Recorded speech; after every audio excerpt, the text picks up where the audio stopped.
This is something I got told about, which you should use in all engines, pretty much. These engines suffer from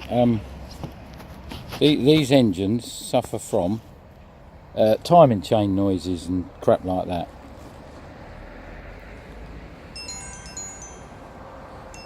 So we'll just hang on a minute.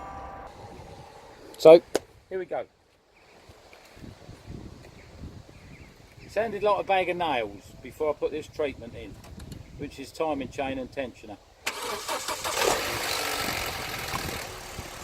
Okay, there was a tiny bit, but nothing like it was. We'll come back to it later.